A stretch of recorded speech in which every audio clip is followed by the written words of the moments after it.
ശരീരത്തിന് ഊർജത്തിനും രോഗപ്രതിരോധ ശേഷിക്കും പേശികളുടെ വളർച്ചയ്ക്കും ആവശ്യമായ ഒന്നാണ് പ്രോട്ടീൻ.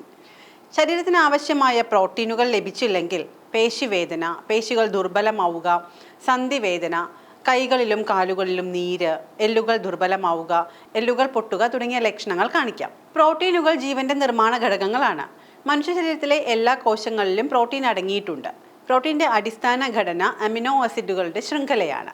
കോശങ്ങളെ നന്നാക്കാനും പുതിയവ ഉണ്ടാക്കാനും ഭക്ഷണത്തിൽ പ്രോട്ടീൻ ആവശ്യമാണ്. മസിൽ കുറവിലേക്ക് ശരീരം പോകുന്നതും പേശി ബലഹീനതയുമെല്ലാം പ്രോട്ടീന്റെ കുറവ് മൂലമാകാം. ശരീരത്തിൽ പ്രോട്ടീൻ കുറയുമ്പോൾ രോഗപ്രതിരോധ ശേഷി ദുർബലമാകാനും എപ്പോഴും രോഗങ്ങൾ വരാനുമുള്ള സാധ്യത കൂടുതലാണ്. പ്രോട്ടീൻ കുറയുമ്പോൾ രക്തത്തിലെ പഞ്ചസാരയുടെ അളവ് കുറയും. ഇതുമൂലം മധുരത്തോട് അല്ലെങ്കിൽ ജങ്ക് ഫുഡിനോടൊക്കെ അമിതമായ ആസക്തി ഉണ്ടായേക്കാം. പ്രോട്ടീൻ കുറയുമ്പോൾ അത് നഖത്തിന്റെ ആരോഗ്യത്തെയും മോശമായി ബാധിക്കാറുണ്ട്. അതുകൊണ്ട് തന്നെ നഖം പൊട്ടുന്നതൊക്കെ പ്രോട്ടീൻ കുറവിന്റെ ലക്ഷണങ്ങളിൽ ഒന്നായി കരുതാറുണ്ട്. പ്രോട്ടീന്റെ കുറവ് മൂലം തലമുടി കൊഴിച്ചിലുണ്ടാകാം, മുറിവുകൾ ഉണങ്ങാൻ സമയമെടുക്കാം. ചിലപ്പോൾ പ്രോട്ടീന്റെ സൂചനയാകാം ഇത്തരം ലക്ഷണങ്ങളെല്ലാം. ശരീരത്തിൽ പ്രോട്ടീൻ കുറയുമ്പോൾ അമിത ക്ഷീണം അനുഭവപ്പെടാറുണ്ട്.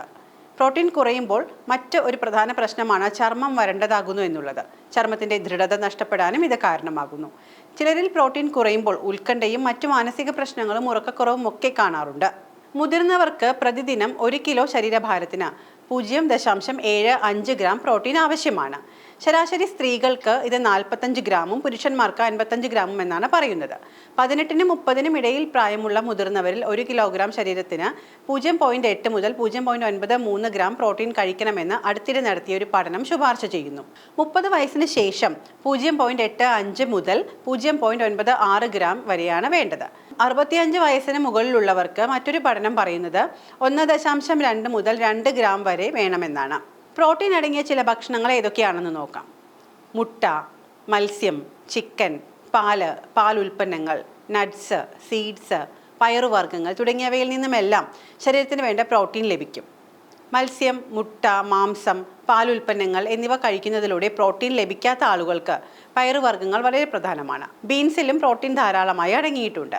മെറ്റബോളിസം മുതൽ മസിൽ സിന്തസിസ് വരെ ഒന്നിലധികം കാര്യങ്ങളിൽ പ്രോട്ടീൻ കൊണ്ട് ഗുണങ്ങളുണ്ട്. നമ്മുടെ ശരീരത്തിൻ്റെ ഈ നിർമ്മാണ ഘടകം നമ്മുടെ ഭക്ഷണക്രമത്തിൻ്റെ ഒരു പ്രധാന ഭാഗമായിരിക്കണം. കൂടാതെ ആരോഗ്യകരമായ ഒരു ജീവിതശൈലി നയിക്കുന്നതിന് ഇത് ഭക്ഷണത്തിൽ ഉൾപ്പെടുത്തേണ്ടത് നിർബന്ധമായും പരിഗണിക്കേണ്ട കാര്യമാണ്. ഇനി എങ്ങനെയാണ് ശരീരത്തിൽ പ്രോട്ടീൻ്റെ അപര്യാപ്തത ഉണ്ടോ എന്ന് തിരിച്ചറിയുന്നത്? അത് ശരീരം ചില ലക്ഷണങ്ങൾ കാണിക്കും. നമ്മൾ ആദ്യമേ പറഞ്ഞതുപോലെ നഖത്തിൽ, മുടിയിൽ ഒക്കെ വ്യത്യാസങ്ങൾ വരാം, സ്കിന്നിൽ ഒക്കെ വരാറുണ്ട്. എന്നാൽ ഇതല്ലാതെ മറ്റു ചില ടെസ്റ്റുകൾ വഴി ഈ പ്രോട്ടീൻ അപര്യാപ്തത തിരിച്ചറിയാറുണ്ട്. ടോട്ടൽ പ്രോട്ടീൻ ടെസ്റ്റ് എന്നാണ് പ്രോട്ടീൻ ഡെഫിഷ്യൻസി കണ്ടെത്തുന്നതിനായി ചെയ്യേണ്ട ടെസ്റ്റ്. ആൽബുമിൻ, AG അനുപാതം, അതായത് ആൽബുമിൻ അല്ലെങ്കിൽ ഗ്ലോബുലിൻ അനുപാതം എന്നറിയപ്പെടുന്ന രക്തപരിശോധന എന്നിവയിലൂടെയും പ്രോട്ടീൻ്റെ അപര്യാപ്തത കണ്ടെത്താൻ സാധിക്കും. ആൽബുമിൻ, ഗ്ലോബുലിൻ എന്നിവ കരൾ ഉൽപ്പാദിപ്പിക്കുന്ന 2 പ്രോട്ടീനുകളാണ്.